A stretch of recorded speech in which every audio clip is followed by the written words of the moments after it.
मंत्री अनुराग ठाकुर के आवास पर हुई बैठक। खेल सचिव सुजाता चतुर्वेदी के साथ हुई मीटिंग। ओलंपियन पहलवानों के आरोपों को लेकर हुई बातचीत। कांग्रेस नेता कृष्णा पुनिया का बड़ा बयान, कहा बच्चों को मिलना चाहिए इंसाफ, ये आरोप बेहद गंभीर है। रेसलिंग फेडरेशन ने सभी पहलवानों से गोंडा प्रतियोगिता में शामिल होने को कहा। 21 जनवरी से यूपी के गोंडा में शुरू हो रहा है senior open national ranking tournament. Haryana के कोई भी खिलाड़ी नहीं ले रहा है इसमें हिस्सा। जंतर मंतर पर ओलंपियन पहलवानों का प्रदर्शन आज भी लगातार जारी। 3 दिन से बृजभूषण सिंह के खिलाफ में धरना कर रहे हैं। जंतर मंतर पर बढ़ाई गई सुरक्षा, खिलाड़ियों का धरना प्रदर्शन जारी। जंतर मंतर पर की गई बैरिकेडिंग। ओलंपियन पहलवानों ने प्रेस कॉन्फ्रेंस की, कहा सरकार को अपनी मांगे बताई है, मांगे पूरी होने तक धरना खत्म होगा। हम देश के लिए खेलते हैं, हक के लिए भी लड़ सकते हैं। इन्हें देखिए, घर से ही सोप मैन्युफैक्चरिंग करते हैं और महीने का 1 लाख कमाती हैं। आप भी सोप मैन्युफैक्चरिंग करना चाहते हो? इनसे सीखना है तो फ्रीडम ऐप को अभी डाउनलोड कीजिए। हमने अपनी मांगे, जो हमारी मांग है वो सरकार को बोल दी है और उन्होंने आश्वासन दिया कि जल्द ही उनको पूरी करेंगे। अगर हमारी मांगे पूरी हो जाएंगी तो हम आराम से उठ के यहाँ से चले जाएंगे।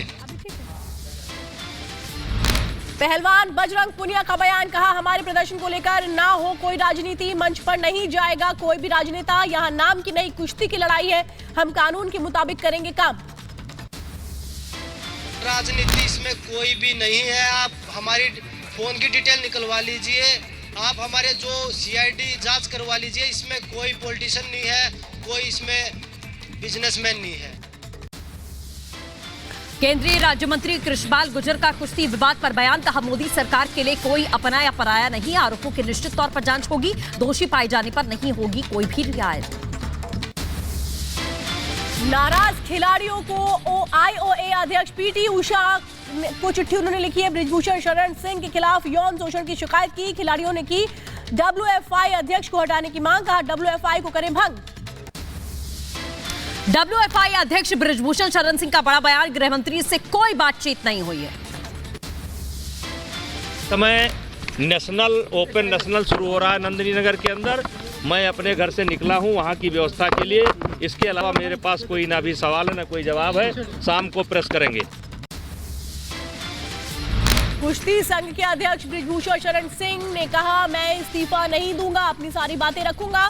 सिर्फ 3% लोग ही नाराज। विनेश फोगाट के आरोपों पर बोले, मुंह खोलूंगा तो सुनामी आ जाएगी। मैं रजाइन करने के लिए नहीं, जवाब के लिए। आपने जवाब भेज दिया। 24 घंटे के अंदर जवाब देना चाहिए। और हो सकता है हम खोल दें सुनामी आ जाए। बृजभूषण शरण का विदेश भागने वाले बयान पर पलटवार, कहा विदेश नहीं भागा हूं, कुश्ती के ही कार्यक्रम में बैठा हूं। जंतर मंतर पर पहलवानों ने की बैठक, आगे की रणनीति पर हुई चर्चा। मुक्केबाज और कांग्रेस के नेता विजेंद्र सिंह ने पहलवानों का समर्थन किया, खिलाड़ियों के मंच पर मौजूद रहे। हमारे जो रेसलर है उनका काम है, वो बताएंगे, हम उनका साथ देने आए हैं। वो बहुत स्ट्रांग है, वो उन्होंने अपनी बात रखी है। WFI अध्यक्ष के खिलाफ शिकायत संभव, FIR दर्ज करवा सकती है महिला पहलवान। अनुराग ठाकुर से पीड़ितों की हुई मुलाकात। पहलवानों का विरोध लगातार जारी। जंतर मंतर पर पोस्टर लगे, पोस्टर में लिखा, फेडरेशन की कुश्ती में तानाशाही नहीं चली। कुश्ती संघ के अध्यक्ष बृजभूषण शरण सिंह को हटाने की मांग पर अड़े पहलवान। अपने पोस्ट में लिखा, राजनीतिक साजिश का करेंगे पर्दाफाश। देश की नई संसद की पहली तस्वीर आई सामने, भव्य विशाल नजर आ रहा है नया संसद भवन। बजट सत्र में नए संसद भवन में राष्ट्रपति का संयुक्त संबोधन हो सकता है। प्रधानमंत्री मोदी रोजगार मेले के तहत युवाओं से किया वर्चुअल संवाद। 71,000 युवाओं को सौंपे नियुक्ति पत्र।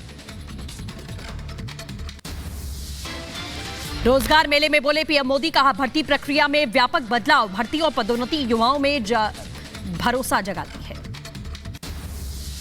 उन्हें इस बात का भी संतोष है कि पारदर्शी और स्पष्ट भर्ती प्रक्रिया होने की वजह से उनकी योग्यता का सम्मान हुआ है। गाजीपुर दौरे पर बीजेपी अध्यक्ष जेपी नड्डा और सीएम योगी बीजेपी कार्यकर्ताओं से किया संवाद। यूपी के गाजीपुर में पूर्व सैनिकों से जेपी नड्डा ने संवाद किया। कहा, भारत की फौज दुनिया की ताकतवर फौजों में शामिल। भारत का एक एक नागरिक आपको सलाम करता है। इस बात से भी गौरवान्वित होता हूं कि भारत की फौज दुनिया की उन फौजों में मानी जाती है जो सबसे ताकतवर मानी जाती है। गाजीपुर जाने से पहले जेपी नड्डा ने काशी विश्वनाथ के दर्शन किए। सीएम योगी भी साथ में रहे मौजूद। कांग्रेस नेता कमलनाथ का ज्योतिरादित्य सिंधिया पर निशाना। कहा, हमें किसी भी सिंधिया की जरूरत नहीं है। जरूरत नहीं है। अगर सिंधिया थे तो ग्वालियर का महापौर क्यों हारे, मुरैना का महापौर क्यों हारे? इतने बड़े तोप थे, क्यों हारे? सचिन पायलट ने बिना नाम लिए गहलोत के हमले का जवाब दिया। कहा, इज्जत दोगे तो इज्जत मिलेगी।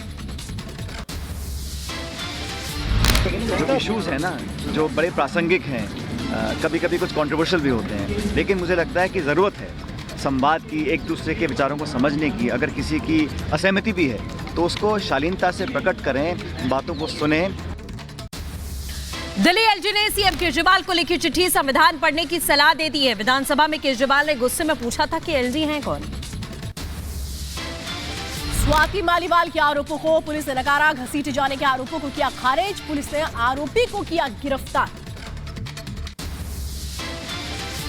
2025 में होने वाले महाकुंभ के लिए यूपी सरकार ने कसी कमर। सीएम योगी ने रोड मैप बनाने का निर्देश दिया। सभी विभाग के अधिकारियों को काम में तेजी लाने का आदेश दिया गया। जेडीयू नेता गुलाम रसूल बलियावी के भड़काऊ बयान पर आरजेडी हमलावर मृत्युंजय तिवारी ने कहा, किसी को भाषाई आतंक नहीं फैलाना चाहिए। केंद्रीय मंत्री गिरिराज सिंह का बड़ा बयान। गुलाम रसूल बलियावी पर बोले, कहा, रामायण पर टिप्पणी आसानी से करते हैं लेकिन कुरान पर टिप्पणी की हिम्मत नहीं है। इसीलिए लोग रामायण पर गालियां देते हैं लेकिन कुरान पर टिप्पणी करने की हिम्मत नहीं है। किसी भी टुकड़े टुकड़े गए। अपने ऊपर लगे आरोपों के बाद वामपंथियों पर बरसे बाबा धीरेन्द्र शास्त्री। का वामपंथी रच रहे हैं साजिश। हिंदुओं से अपील, सनातन की करे रक्षा। बागेश्वर धाम के बाबा धीरेन्द्र शास्त्री पर अंधविश्वास फैलाने के लगे आरोप। धाम में बड़ी संख्या में जुटती है भक्तों की भारी भीड़। महाराष्ट्र की संस्था अंधश्रद्धा अनुमूलन समिति ने ये आरोप लगाए हैं। बागेश्वर धाम सरकार को लेकर के शुरू हुआ विवाद। लगाए गए आरोप पर कथावाचक धीरेन्द्र शास्त्री का बयान। कहा, सनातन धर्म के खिलाफ हो रही बड़ी साजिश। नागपुर में 13 जनवरी तक उनकी कथा पर होना था आयोजन। 11 जनवरी को ही वापस लौटे धीरेन्द्र शास्त्री, जिसके बाद विवाद और बढ़ा। बागेश्वर दरबार में लाखों की संख्या में अर्जी लेकर के पहुंचते हैं श्रद्धालु। बागेश्वर धाम सरकार के कई वीडियो सोशल मीडिया पर वायरल। बागेश्वर धाम सरकार की कथा सुनने के लिए उमड़ती है भारी भीड़। दूर दराज से लोगों का जमावड़ा लगता है। कथावाचक धीरेन्द्र शास्त्री का दावा, उन पर है हनुमान जी का दिव्य आशीर्वाद। पेपर पर समस्या लिखकर बता देते हैं उपाय। धाम में नेता अभिनेता समेत बड़े दिग्गज लगातार हाजिर होते हैं, लेकिन धीरेन्द्र शास्त्री के परिवार वाले उन्हें बाबा नहीं मानते। कथावाचक धीरेन्द्र का दावा, गुरु और हनुमान जी की कृपा से भविष्य में होने वाली घटनाओं का मिल जाता है संकेत। देश में ही नहीं विदेश में भी कथावाचक के लाखों फॉलोअर्स हैं। दरबार में हजारों लोग अपनी समस्याओं को बताने के लिए यहां पर पहुंचते हैं। श्री बालाजी बागेश्वर धाम में भूत प्रेत की बाधा से छुटकारा पाने के लिए रोजाना हजारों लोग अर्जी लगाते हैं। अपने ऊपर लगे आरोपों पर बोले धीरेन्द्र, बाबा हम किसी से पैसा नहीं लेते, अपनी श्रद्धा से लोग यहां पर आते हैं। ये दरबार आरोपों पर तमाचा है। यूपी के बलिया में शिवपाल सिंह के आगमन पर हुआ स्वागत। मालाओं को सड़क पर फेंकते नजर आए लोग। वीडियो सोशल मीडिया पर वायरल। यूपी के अंबेडकर नगर में गणतंत्र दिवस की तैयारी में जुटे पुलिस अधीक्षक अजीत कुमार सिन्हा ने पुलिस परेड की सलामी ली। यूपी के उज्जैन में 1 फरवरी से योगासन प्रतियोगिताओं का आयोजन होगा। खेलो इंडिया के तहत 3 दिन का कार्यक्रम। 21 जनवरी को टॉर्च रैली का आयोजन। जोशीमठ को लेकर सीएम धामी की समीक्षा बैठक। राहत बचाव कार्य को जानकारी ली है। बैठक में कई बड़े अधिकारी मौजूद रहे। जोशीमठ को लेकर राहत भरी खबर है। 3 दिन से इमारतों में नहीं बड़ी दरारें। अब तक 849 इमारतों में दरारें देखी गई है। सर्वे का काम अभी भी जारी। जोशीमठ में बर्फबारी से मुश्किल बढ़ गई है। बर्फबारी के चलते दरार वाले मकानों को तोड़ने का कार्य भी रोकना पड़ा। जम्मू कश्मीर के श्रीनगर में लैंडस्लाइड, लगातार बर्फबारी से बड़ी परेशानी। प्रशासन ने जम्मू श्रीनगर हाईवे को बंद किया, यातायात बहाल करने की कोशिश जारी। हिमाचल के धर्मशाला में ऊंचाई वाले इलाकों में भारी बर्फबारी, कई निचले इलाकों में गिरी बर्फ गिरने से जनजीवन हुआ बेहाल। हिमाचल प्रदेश के शिमला में जबरदस्त बर्फबारी, बर्फ की सफेद चादर से ढके पेड़ और पहाड़, घरों और सड़कों पर बर्फ का कब्जा। जम्मू कश्मीर के श्रीनगर में पक्षियों के अनोखी पहल, प्रवासी पक्षियों को खिलाने के लिए तैयार किया गया है बर्ड फॉरेस्ट रिजॉर्ट।